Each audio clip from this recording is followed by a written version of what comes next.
نبی پاک نے فرمایا وَهُوَ شَهْرٌ، یہ ایسا مبارک مہینہ ہے، وَهُوَ شَهْرُ الصَّبْرِ وَثَوَابُهُ الْجَنَّةُ، فرمایا یہ صبر کا مہینہ ہے اور صبر کا بدلہ جنت ہے۔ اب صبر کا کیا مطلب؟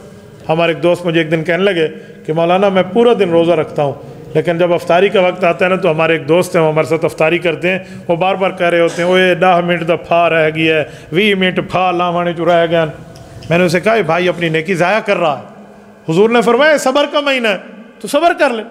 صبر کا ایک معنی یہ بھی ہے کہ صبر کر کے خاموش ہو جاؤ، اور صبر کا ایک معنی یہ بھی ہے گناہ چھوڑ دو، صبر عن المعاصی، اور صبر کا ایک معنی ہے صبر علی الطاعہ، بندہ نیکی پر مضبوط ہو جائے تو یہ بھی صبر ہے۔ تو حضور پاک علیہ السلام نے جو بتایا میں وہ کر لینا چاہیے۔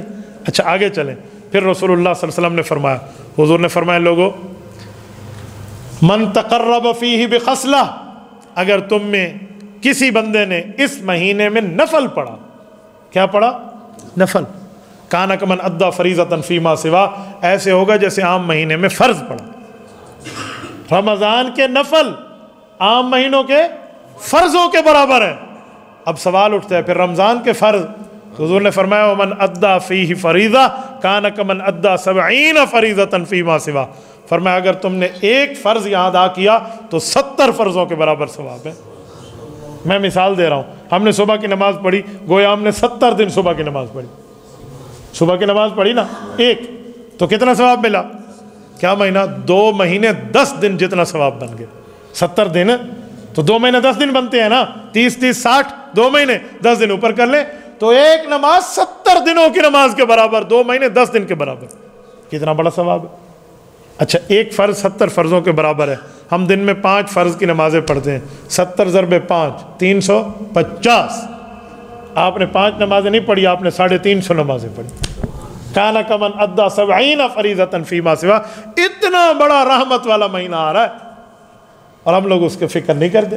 ہمارے نبی پاک صلی اللہ علیہ وسلم 3 مہینہ پہلے اس کی فکر فرماتے، رجب کا چاند دیکھتے فرماتے اللہم بارک لنا فی رجب و شعبان وبلغنا رمضان، اللہ میرے رجب کو بھی بابرکت کر دے، میرے شعبان کے مہینے کو بابرکت کر دے، اور ہمیں یہ توفیق دے کہ ہم رمضان کا استقبال کر سکیں۔ یہ بلغنا رمضان کا یہی معنی ہے کہ ہمیں رمضان تک پہنچا دے۔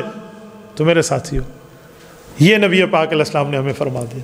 اب اللہ معاف فرمائے اگر ہم لوگ اس میں فرض بھی چھوڑ بیٹھے، نفل تو دور رہا، تو کتنی بڑی بد نصیبی کی بات ہے، کتنی بڑی بد نصیبی کی بات۔ سونے میں ایک جملہ مزید کہنے لگا ہوں کہ ابھی اللہ تعالیٰ نے ذہن میں ڈالا ہے، آپ اور ہم چاہتے ہیں نا کہ ہمارے فرضوں کی کمی پوری ہو جائے، تو اس مہینوں میں نفلوں کی کثرت کر لو، کیونکہ اس مہینہ میں نفل فرض کے برابر ہے، فرضوں کی کمی اللہ پورا فرما دے۔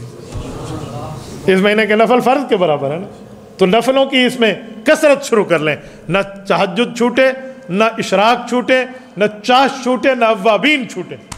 تحیۃ المسجد بھی چل رہی، تحیۃ الوضو بھی چل رہا، اور صلاۃ التوبہ بھی چل رہی۔ میں ایک بہت بڑے آدمی کی بات آپ کو کرنے لگا ہوں، ہمارے خانقاہ کے بزرگ ہیں، انہوں نے مجھے ایک دفعہ کہا کہ مولانا میرا ایک تجربہ ہے، میں آپ سے اپنا تجربہ شیئر کرتا ہوں۔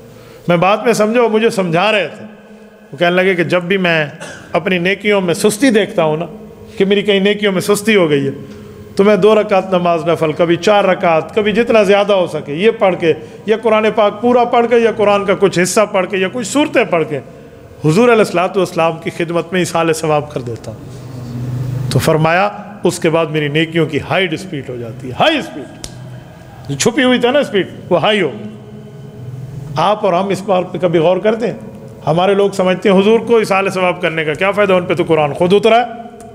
حالانکہ جس پر قرآن خود اترا ہے اس کو پڑھ کے آپ ثواب بھیج دو، کتنی بڑا اجر کا کام ہے۔ ہمارے ایک دوست ہیں، کعبہ شریف گئے، کعبہ شریف میں وہ کہنے لگے کہ میں نے جب پہلا عمرہ کیا نا، تو میں نے پہلے عمرے کا ثواب اللہ کے رسول کو بھیج دیا۔ اور وہ بندہ مجھے بتانے لگا کہ حضرت میں قسم اٹھاؤں تو میں حانس نہیں ہوں کہ لوگوں کے حج اتنے بابرکت شاید ہوں جتنا میرے عمرے بابرکت ہو گئے۔ ہر قدم پر اللہ تعالیٰ کی طرف سے آسانیاں، ہر قدم پہ اللہ تعالیٰ کی طرف سے کرم نوازیاں شروع۔